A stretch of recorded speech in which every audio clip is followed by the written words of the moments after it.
Hey guys, welcome back to the Cardinals Cast podcast. In this episode, I talk with Javi and Asher, my friend, about what happened with the Cardinals. Let's get to it. I'm doing good. Not too That was bad. a big dog. Big W's, back-to-back Yeah. extra innings. We'll take stuff. that. Hasn't it been like the last couple games, all extra innings? Yeah, I mean, I don't know why, but we've been playing in a lot of extra inning games.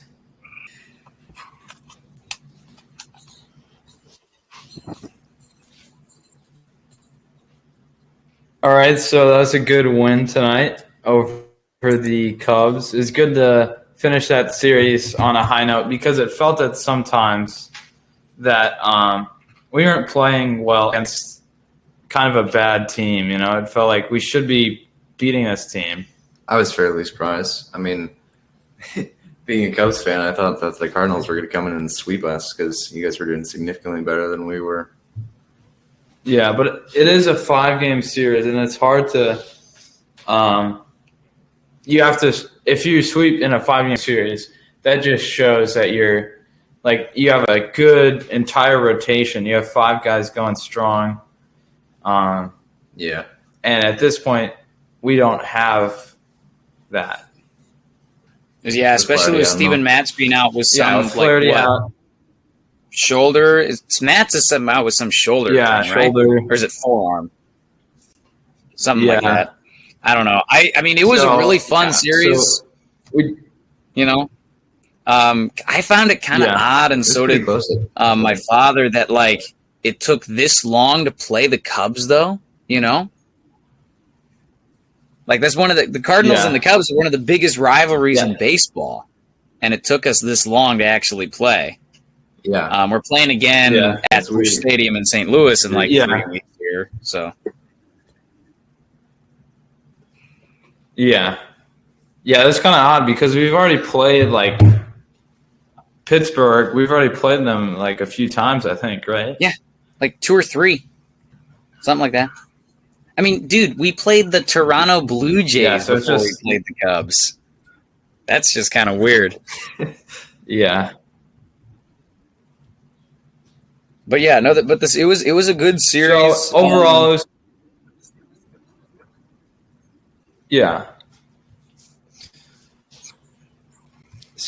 but like at the beginning of the week, we got that sweep of the Padres, which was, I thought that was really good because like the Padres are supposed to be, a playoff caliber team. They got all these great players. They got Tatis. I know he's injured right now, but still they're supposed to be really good. And to be able to show them up, win all 3 games. Yeah. I mean, I don't know. It's just definitely a booster for the team. I would say it was really big. Padres helped us again today by beating the Brewers, which helps us get closer to them in the standings for the NL Central.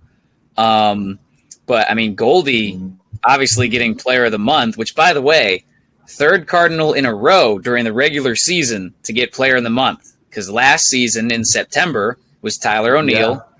Then, in the beginning of April, it was Nolan Arenado, and now it's Paul Goldschmidt, which is crazy. Yeah. That's awesome. Yeah, I mean, he's keeping his own base that's streak pretty going. Rare. Oh, yeah. I don't know if it's ever happened before. Yeah. Yeah, he's just playing incredibly. He's just seeing the ball, and he's hitting for power. He has so many extra base hits, too. I think he had the most extra base hits by a Cardinal in the month of May. It's just like crazy numbers. Yeah. I think he's leading MLB in OPS or something like that. I don't know. At one point, I think he was leading the league in OPS. I'm sure he still is. Here, we'll in OPS. So Aaron Judge is leading the league in OPS, but Golden is right there at second with a 1.031. OPS, Right. which is incredible. Yeah, I mean, Judge Especially also this far good. into the season. Oh, for sure. But it's hard to beat a guy who Yeah. hit, 20 home runs already. Yeah, Yeah. a little tricky. Yeah, that really boosts your OPS. Yeah, that's 21. That's pretty good. Wow. I feel like this week, obviously with some setbacks, we lost to the Cubs, that one game 6-1. But I feel like the Cardinals this week showed a lot of like how we can make things work a lot of the time. Brendan Donovan has been absolutely fantastic. I feel like he gets better at the plate when he has 2 strikes on him because he can just fight things off, work counts. He ends up getting on base anyway most of the time, which is fantastic. Today, he had an outfield assist to save a run earlier in the game today against the Cubs. So he's been doing great. Yeah. Tommy Edmonds been still doing good, despite getting a really bad called third strike with bases loaded in that 6-1 loss against the Cubs the other day. Oh my gosh, I was watching it and I was like, let's go, and it was like, oh no. It was just such a huge range of emotions in like 1 second. Oh my goodness. Yeah, and then we got the first ejection from Marmol, Ollie Marmol, I which know, resulted in we got this picture. Oh my gosh! So it was good to see. I was watching Marmol the getting his broadcast, first, and like I figured, I figured he was gonna, because like I was even upset and I was talking about it, but like they clipped to him, like the broadcast that I was watching on Bally clipped to him right away to see him go, and then he's like, gets ejected, and he's like, ah. So it's like, I don't need to be John Boy to know what he said there, like those were pretty easy lips to read. Yeah. But oh my goodness. Yeah, and then here's the one thing. Brendan Donovan and Juan Yepes so far have been doing fantastic. But the main reason that both of those guys are called up is because right now we currently have Dylan Carlson and Tyler O'Neill out with injuries on the IL. Now, Tyler O'Neill wasn't doing so great in the beginning of the year anyway, so maybe he would have been benched a little bit more if they were showing up better with Yepes and Donovan. But I don't necessarily know. I'm a little worried about when those guys do come back, how we're going to be able to keep Donovan and Yepes, because they've shown that they obviously can help us win games in big ways. Donovan especially. Not only did I mention that he was really good at getting on base and working counts and hitting balls hard, but he gives us such flexibility, because he can play the outfield, he can play second base, he played first before, in one game where Corey Dickerson had to leave because of a calf issue. They just sent him to the outfield and made Pujols play first. So he can give us a lot of flexibility to move our guys around the way we need it to. And in my opinion, I think he should stay up at least, and in my opinion, at least until July, unless he starts to slip. But I don't really see that happening anytime soon. So do you think they'll just keep him up on the bench just in case they have an emergency injury, or do you think they'll keep him starting? I think in certain situations he would still start games. I really do. I agree. I think he would start games. Because in Mundo's not. It'd be interesting to see what. Oh, you go. What? Okay. Well, what Carlson can do when he comes back, because I don't know, he wasn't doing amazing, and so if Donovan can start playing better than Carlson, there'd be no reason to start Carlson. Yeah, exactly. But also, Sosa hasn't been doing that. I thought it's just So Donovan can play second. We can have I think Eddie at short. Yeah. I think Sosa might be traded at some point.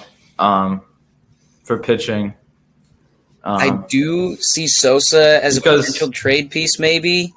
But that would just, again, kind of leave us, unless we're going to, like, commit on the whole Tommy Edman being a shortstop again, because he was in college and a little bit while we had Colton Wong for a while, too. Unless we commit on that and have Donovan and Gorman be our second baseman, with Tommy Edman being able to fill that role every now and again, there's that whole, like, the Cardinals are kind of without a shortstop. But a lot of the time, like, Tommy Edman can play short. Defensively, he knows what he's doing because he's played that spot before. I think a lot of the time, people are just looking at shortstops that are popular now, like with Xander Bogaerts and Fernando Tatis when he's healthy, who can make plays, but they're mainly offensive shortstops. They're not, like Tatis makes a lot of errors. He is, fancy dancy and the big face of baseball because he can, hit a lot of home runs and get on base and he's quick. Yeah. But I think, especially at short, you would want a guy with a better glove than bat, at least in my opinion. Yeah. And there have been some discussions that maybe the Cardinals shouldn't try to be the best defensive team because it's not as valuable as being a better offensive team and just sacrificing some defensive ability. Yeah. And I 100% see that argument. But I also think it's possible to have both, Like Tommy Edman doesn't need to be a big power hitter, although he does have 5 home runs on the season. Like he's just our leadoff guy. He's supposed to get on base. He's fast. He should be like a better, a good defender, but still get on base. But Nolan Arenado and Paul Goldschmidt have both shown that you can be a really good defender, win Gold Gloves, but also still, hit for power, hit home runs, hit hard line drives into the gap. So I don't think it's necessarily out of the ordinary to have a nice middle ground of both. But I do understand the argument that we're maybe focusing a little too much on the defensive part and not enough on the offensive part, and that we maybe need to split the difference a little bit to get a good mixture of both. So we do have good defense to save runs, but also have enough offense to get those runs back if anything does happen. So I see the argument. I mean, I think it's been kind of like hit or miss for the Cardinals in terms of offense because like they've had some very high scoring games and then turn around. So I think, finding that like healthy middle part would definitely be most beneficial for them. Yeah. It's kind of feast or As famine. we talked about before, there's a lot of days when it's just, feast or famine. Yeah. So, like yeah, the but one game we I think scored that's just going to 14. happen. Mm-hmm. Yeah. And then the next day, scoring only 1. With a Tommy Edman home run of all things, Yeah.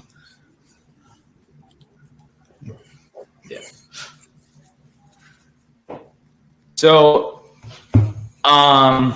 we've played 2 extra inning games in as many days. So, do you think this is a trend for the Cardinals or just a coincidence? It better not be, or else I'm going to have a heart attack. Oh my goodness. Yeah. Oh my gosh. At least we won them both. We've won them both, but extra innings, especially with the, in my opinion, really dumb ghost runner rule on second. I'm not a fan of it. I feel like it's very unearned. I get it's to speed up the games, but I'm not really that big on it. But with that rule being in play, extra innings scare me so much now, especially when you're not the home team. If you if you for some reason can't score that guy off second, the home team has such a big advantage where all they need to do is get a base hit or a sacrifice to move the guy to third and then a sac fly to score him. Extra innings right now are scary to me. If that goes away, like if next season they decide to take that away, I'd be okay for extra innings, but at least this season with that rule still in effect, extra innings scare me a lot. Especially, I know we're still very early in the season, I don't even know. Are we even a fourth of the way through? I don't even think that. But like going to the postseason and having that rule in effect would be super, super scary. Yeah. I think it could just be a matter of like who's been pitching the last couple of days, like the relievers that are coming in that could be saving.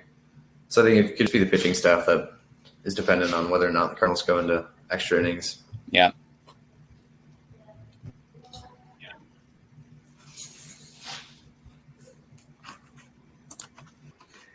My whole thing, I think the last thing I want to talk about is the one thing with the really bad call for Tommy Edman on that third called strike with bases loaded that potentially, we could do what ifs all day if that, maybe Gorman would have tied the game and all that stuff, yada, yada, yada, yada, yada. We, in all actuality, probably would have still lost. But the whole thing of like this season, for some reason, and I don't know if it's just because we're paying more attention or if it's just actually happening more often, of like a lot of the time we're just like calling umpires out on bad calls like left and right.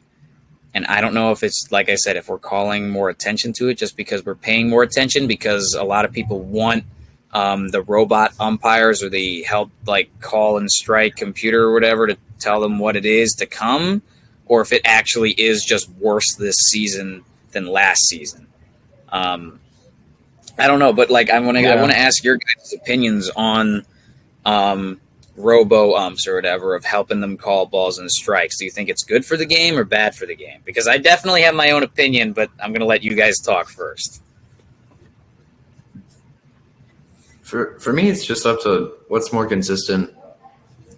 Like if the robo umps are more consistent and will give better like strike zones consistency is like the most important thing, because if you have like a consistently low zone, then people accustom to that and it becomes less of a problem. So like as long as the robo umps or if the robo umps are more consistent, then I don't see a problem with that. But if the like human umpires are more consistent, then I would definitely say stick with the human umps. Yeah, so like, my main thing is like if the robo umps work, then we should use it. Yeah, but like going off if the robo ump is better. Yeah, I get like if it's better and more consistent, going off that thing where like if an umpire is consistently low as a batter and a pitcher, you can adjust. It's just during that game. And I think it was also, I'm sure the Cubs had problems with it too. I saw Contreras shake his head a few times behind the plate himself because that ump was all over the place and not being consistent with left or right or whatever. Like if you're going to call the outside, you just got to call it all game and all that. Yeah. My whole thing, and I could be sounding like an old man here or whatever and like traditionalist or whatever. I don't necessarily like it for the sake of like I don't like the fact that we're trying to make umpires like perfect, because we're not really asking the pitchers to be perfect. We're not asking the batters to be perfect. And at that point, if it's a robo ump, I'm like, well, if I want perfection, I would just go to like an online baseball simulator. But I like your point that you brought up about if it's just more consistent, but it can still might call outside balls. If it's more consistent, it can be good. Or if the umpire gets the final say, if like the human umpire gets final say and he can like reverse the call if it told him it was a ball or a strike, I'd be okay with that too. I just don't want to like be reliant on a computer calling the thing, calling balls and strikes just for the sake of it is for any sport, a human game, and human error is part of it. I get it's really bad with bad calls, like especially when replay wasn't a thing and that one, I don't know, when that one Tigers pitcher got gypped out of a perfect game of a totally blown call at first. I get like that. That's bad. But I do like your fact. That kind of got me a little thinking more about if it's just more consistent, it could be better. Yeah, but I like the like human trumps or could reverse the call, because that could be really beneficial. Yeah, I mean, because then if there's any controversy over a call. Yeah, because I mean, even computers aren't really perfect. You know, even now, like errors happen, shutdowns happen. Yeah. Like I mean, even with like simple technology like the PitchCom that they're using now. Even with just the game today against the Cubs pitcher was having to put his glove up to his ear the entire time, like a lot, trying to hear the PitchCom. And I'm like, during the postseason, that's going to be impossible. Like, you're going to have to use signs with the catcher because you're not going to be able to hear a single thing. Yeah, well, I'm kind of confused. Like, why don't they just like use an earpiece or something? Like, that's what I thought was going to happen. I thought that they were going to have like a Bluetooth earpiece, like a Secret Service member or something like that. You know, like they go like this, and they're like, "Oh, okay," and then they go. Yeah, I didn't know that it was going to be in their hat. It's kind of weird to me. Yeah, I think it'd be better if they just did like a Secret Service ear monitor. But I'd be okay with having a little like curly wire thing. I don't have a problem with that. I mean, catchers are having the thing. One of the worries that like just doesn't. Huh? Go ahead. Oh, I mean, one of the just little things that came into my brain is that catchers are allowed, having it on their knees a lot so they can cover it up with their mitts while they're calling it. But if there's ever like a cross-up or a bad pitch that just hits them in the knee and just completely shatters that, do they have a backup right away? Are they allowed to have time in the inning to get a backup right away? Or is it just like, no, we have to keep playing, just start using regular signs? And at that point, I mean, but like at that point, if you're not used to doing signs and if that pitcher doesn't necessarily know what's going on, yikes. I don't know. I think we could probably still be at the point where it's like. No, you go. I think we could still be like transitioning there. So most pitchers probably still know signs, and just in case something like that happens. I mean, at least if I was like a pitching coach, that's what I'd have happen, just as a backup. Yeah, for sure. I do kind of really want to see one of those things just get shattered, though, really bad. I feel like that'll be super cool in slow-mo. Yeah. The only other thing we could talk about is the controversy surrounding Brendan Donovan over his tweets. Yeah, I don't. I have a big. Like, you're searching a lot for that. Like, that's kind of stupid. I have a big problem with stuff like that. Like, especially after like he did so well that game, and then they go dig something up from like such a long time ago or whatever. And like he took full responsibility. Yeah, he said he took full responsibility and that he doesn't really, and it's like he doesn't condone it or whatever, and he understands that it was a mistake because people make mistakes. But I have a problem with just anybody who's a high profile guy, whether it's an athlete or a celebrity. Like, we find old mistakes that they did, and nitpick it, and then be like, they're a terrible person, we shouldn't support them anymore, and all that, yada, yada, yada, beeswax. It's like, we're perfect, Like, as a common people, we didn't make any mistakes. We've never said anything bad or wrote anything bad or something like that. But because they're high profile, it's like, I don't know. I think the main fact that he owned up to it and said, I take full responsibility for my actions, and that he doesn't condone it, but like he didn't like brush it off. He actually, took it like a man. I think this is just going to, it happened, and I feel like we're already done with it, really. Yeah, that was good. It was good to hear him apologize and just move on and have a good night tonight and come in clutch too. Yeah, again, actions speak way louder than words, for sure. Yeah, for sure.